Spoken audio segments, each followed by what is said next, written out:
엘리바스가 욥을 충고하고 있는 모습입니다. 엘리바스는 자신의 주장이 정당하다라고 너무나 확신하고 있었기 때문에 앞에 4장에 이어서 오늘 5장에도 욥의 고난과 범죄를 계속해서 연결시키고 있는 것입니다. 다시 말해서 본문은 엘리바스가 전장에서 이미 피력한 기본 입장을 이제는 좀 더 강조한 좀 더 강한 어조로 발전을 시키는 대목이라 할 수 있겠습니다. 그런데 오늘 본문에 나타난 바와 같이 엘리바스는 여러 인용들을 열거하여 자신의 주장이 정당하다는 것을 논증하는 것이 특징적입니다. 결국 본문에서 엘리바스는 죄인들은 자신의 죄로 인하여서 멸망한다는 것이고 죄인들의 축복은 항상 기한이 있고 분명한 심판이 있음을 나타내고자 하였던 것으로 보이고 있습니다. 이러한 엘리바스의 관점에서 볼 때 오늘 본문은 경건하지 못한 자가 받을 징계에 대하여 언급한 전반부 그리고 후반부는 고난의 기원과 보편성 그리고 불가피성이 선언된 것이라 볼 수 있겠습니다. 먼저 앞 1절에서 7절은 인간 스스로 자초한 결과라고 말하고 있습니다. 엘리바스는 욥이 지금 처해 있는 상황을 매우 비판적인 관점에서 보고 있다는 사실입니다. 먼저 엘리바스는 시편 89편에 언급된 거룩한 자들을 본문에 인용하여 하나님께서 도와주시지 않았다라면 어떤 피조물도 인간을 도와줄 수 없다는 그런 주장을 펼치고 있습니다. 그리고 엘리바스는 욥기 3장에 언급된 욥의 탄식을 마음에 두고 오늘 본문 2절에서 미련한 자의 최후에 대해서 이야기하고 있습니다.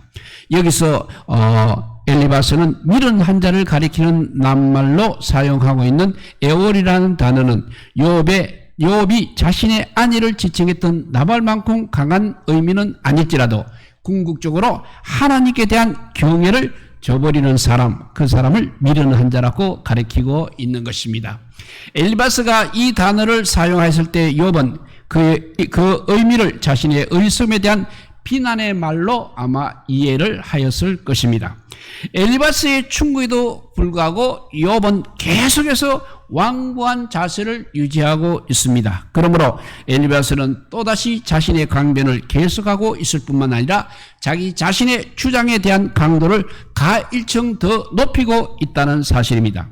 앞단락에서와 마찬가지로 엘리바스는 고난은 반드시 범죄에서 온 것이다. 그러므로 인간 자신의 책임이다. 그리고 범죄의 결과 하나님의 진노를 받은 것이라고 그렇게 계속 우기고 있는 것입니다. 욥은 이 같은 상황이 자신하고는 아무런 상관이 없는, 전혀 상관이 없는 일처럼 그렇게 생각을 하고 있을 것입니다. 왜냐하면 욥이 자신의 행위를 아무리 상찰해 보아도 이 같은 진노를 당할 만한 원인적 사건이 없었기 때문에 그렇다는 것입니다.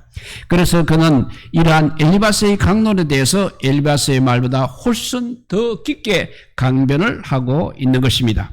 어쨌든 이 엘리바스의 이러한 강론은 우리 생활 전체 영역에서 명심해야 할 산교훈이 될 것입니다. 고난 그 자체가 인간 개인의 잘못된 행위로 인해 올 경우 엘리바스의 설득은 매우 타당성이 있기 때문에 그렇습니다. 그렇기 때문에 우리는 어려움과 고난을 당할 때 먼저 자기 자신부터 성찰해 보아야 한다는 것입니다. 그러나 엘리바스의 강론은 일반적 상황의 특수한 여건으로 일방적으로 몰아붙이고 있는 것이기 때문에 우리에게는 별 소득이 없다는 것입니다. 이렇게 인간 스스로 자초한 결과로 고난은 범죄에서 온다고 이렇게 엘리바스가 1절에서 7절에 강조를 하고 있습니다.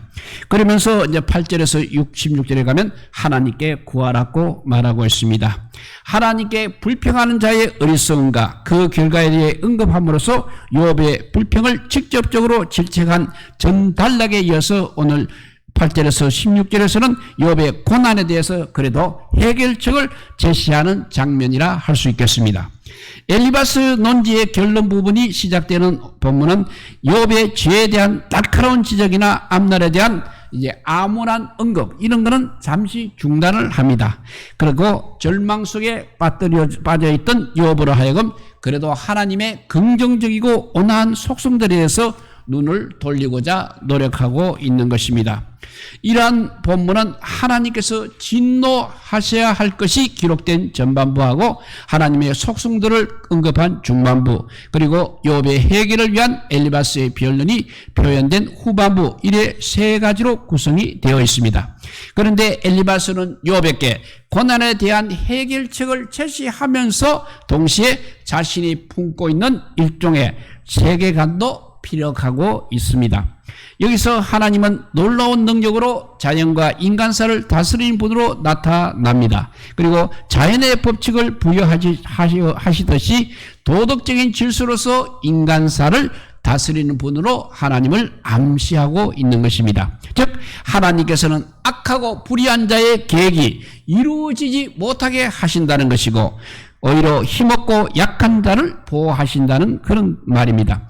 그러므로 엘리바스는 욥에게 이렇게 자연 법칙을 존중하듯이 하나님의 이 도덕적 법칙에 순응하라고 권면하기도 하는 것입니다.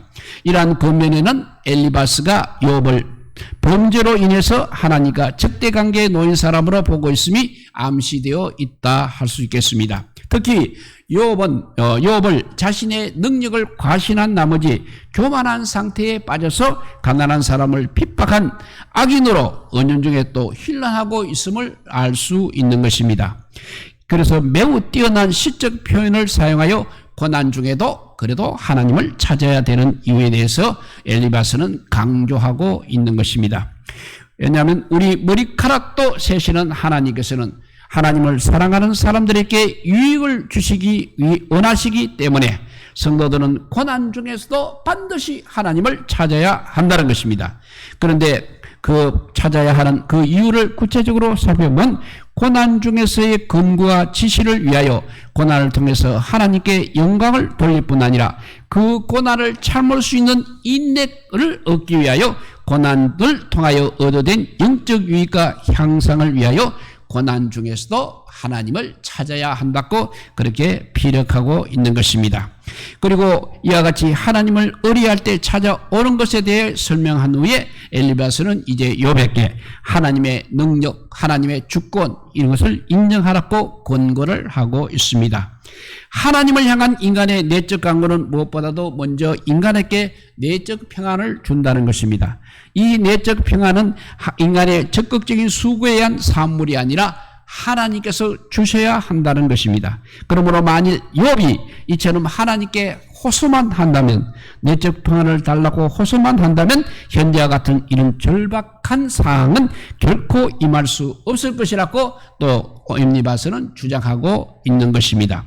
우리는 이 같은 엘리바스의 주장에서 고난당한 자에 대한 위로보다는 자신의 주관적인 어떤 신앙 논리만을 고집하는 자의 대표적 모습을 보는 듯한 것입니다. 이러한 엘리바스의 태도는 신약시대의 다수 대중을 멸시하고 자신들의 규칙과 교리만을 행위적인 습관으로 강조하고 있는 서기관과 바리새인을 방불하게 하고 있다는 것입니다. 이처럼 엘리바스는 욥을 이제 완전히 죄인으로 단정하고 나서 이야기를 전개시키고 있기 때문에 그의 논리와 논지가 비록 타당하다 할지라도 그의 과정이 틀렸다는 것을 우리가 알 수 있는 것입니다. 이처럼 모든 사람들은 이렇게 잘못된 과정을 지나치게 정당화시켜 놓고 자신의 주장을 진전시키고 있는 것입니다. 따라서 많은 생각과 주장들이 그 자체의 내용으로는 문제가 없을지 몰라도 그것을 어떤 사항에 적용을 시켰을 때는 심각한 문제가 야기될 수 있다는 것입니다. 그러므로 성도들은 언제나 정확한 상황 판단과 그에 대한 바른 진단을 통해서 적절한 조치를 취함으로써 타인을 도와야 하는 것입니다. 이제 마지막 구절 17절에서 27절은 징계 뒤에 오는 행복을 이야기하고 있습니다. 엘리바스의 지극히 도식적이고 냉정한 이 사고체계가 강론적으로 언급된 압달락과는 달리 오늘 본문에서는 적극적인 근거의 내용이 2인칭으로 서술이 되고 있습니다. 오늘 본문에서 엘리바스는 연단의 과정이 될 수도 있음을 간접적으로 언급합니다. 그리고 하나님께서 고난을 주신 목적에 순응하여서 축복을 회복하라고 그렇게 권고를 하고 있습니다. 엘리바스의 논지의 결론부에 속하는 오늘 본문은 외적 제약에 대해서 해결을 할 것을 촉구하는 전반부하고 그리고 하나님의 징벌이 가지고 있는 목적과 그 징벌에 순응할 경우 오는 축복 이 두 가지에 대해서 언급하는 것으로 구성이 되어 있습니다. 엘리바스는 욥에 대해서 이렇게 적절한 경고 그리고 그 다음에 권조의 말을 하고 있다는 것입니다. 특히 본문에서 엘리바스는 욥에게 업신여기지 말라는 말을 강조하는 바입니다. 이에는 다음과 같은 업신여기지 말라는 말에는 다음과 같은 의미가 담겨져 있습니다. 즉 인간의 본성적인 적대감을 억제하여 하나님의 뜻에 너희 자신을 복종시키라는 의미가 있고, 두 번째는 현재의 상태가 나쁘다고 할지라도 아무리 나쁘다고 할지라도 하나님을 멀리 하지 말라는 것이고, 세 번째는 징계를 소홀히 여기거나 무시하지 말라는 뜻이 내포되어 있는 것입니다. 이와 같은 본문에서 엘리바스는 욥이 당한 고난을 무가치한 것으로 여기지 않음으로 인해서 욥에게 힘을 주는 위로의 말도 하고 있습니다. 또한 본문의 후반부에서 엘리바스는 기독교의 진리의 역설적인 사상, 즉 인간이 피할 수 없는 재난 가운데서도 그래도 얻을 수 있는 그런 축복들을 서술하고 있다는 것입니다. 하나님의 징계가 인간들에게는 비참하게 보일지라도 만일 인간이 그것에 하나님의 징계에 순종을 한다면 실제로 징계는 오히려 우리 인간에게 축복이 된다는 그런 논리입니다. 그러므로 성도들은 하나님의 견책을 징벌로 받아들일 것이 아니라 오히려 기쁘게 여겨야 한다고 그렇게 논증하고 있는 것입니다. 한편 앞에 장과 오늘 5장에서 이어지는 엘리바스의 논리의 핵심은 하나님의 이 파괴적인 심판은 무지한 자에게가 아니라 도리어 악한 자에게 임한다는 것입니다. 절대 무지한 자에게 임하지 않고 악한 자에게 항상 하나님의 심판이 이른다고 주장하고 있는 것입니다. 이 사상은 이사야서 57장 1절과는 반대되며 시편 1편에 언급된 시편 기자의 좌우명과는 일치하고 있다는 사상이 되겠습니다. 그러므로 이렇게 엘리바스가 4장, 욥기 4장, 5장을 통해서 나타난 엘리바스의 강론의 핵심에는 욥이 범죄했기 때문에 벌을 받았다고 하는 인과응보의 사상이 깊게 드리워져 있음을 우리는 알 수 있는 것입니다. 그러나 엘리바스가 본문에서 제시했던 아름다운 근면은 약속이 풍부한 은혜로운 근거이기 때문에 그래도 유정의 미를 남기고 있다고 볼 수 있습니다. 이상과 같은 내용에서 성도들이 얻을 수 있는 교훈은 다음과 같은 두 가지가 되겠습니다. 우리가 하나님의 징계를 받은 것은 하나님께서 우리를 그래도 당신의 자녀로 여기시기 때문인 것이라 생각하고, 두 번째는 현재의 평안함은 미래의 슬픔이 될 수 있으나 현재의 고난은 장래의 평화로운 결실을 가져올 수 있다는 이 두 가지 교훈을 우리가 받을 수 있다는 것입니다. 그러므로 결론적으로 성도들이 하나님의 징계를 통하여 자신의 잘못된 삶을 변화시키며 복종과 겸손을 배울 때 반드시 하나님의 축복이 임할 것이라는 그 진리를 우리가 기억하면서 넉넉히 하나님의 은혜로 살아가는 우리 모두가 되시기를 주님의 이름으로 축복드립니다. 기도하겠습니다. 사랑의 하나님 감사합니다. 비록 엘리바스의 그 아버지의 논리가 인과응보적인 사상이 깊게 드려져 있지만 그래도 죄가 없는 아버지 또 욥은 계속해서 자기의 무죄를 아버지 주장하고 있습니다. 우리 이런 가운데서 우리가 이 말씀을 읽을 때마다 그래도 마지막에 말한 두 가지 하나님의 징계는 그래도 우리를 하나님의 자녀로 본다는 그 아버지의 좋은 교훈이 있고, 두 번째는 오히려 평안함은 미래의 슬픔이 될 수 있으나 우리 고난, 현재의 고난은 오히려 장래의 평화로운 결실을 가져올 수 있다는 그 희망을 가지고 그래도 엘리바스의 말을 우리가 경청할 수 있음을 감사드립니다. 하나님은 우리의 자녀로 우리를 하나님의 자녀로 삼아 주신 것 감사하며 혹 우리에게 아버지 억울한 아버지 징계가 있다 할지라도 하나님 앞에서 우리가 경건함으로써 하나님께서 주실 그 무한한 은총을 기대하며 하늘나라의 상급을 쌓아두는 우리 모두가 되게 하여 주시기를 간절히 빌고 원하오며 우리 구주 예수 그리스도 이름으로 기도드리옵나이다. 아멘. 찬송가 279자입니다. 인내하신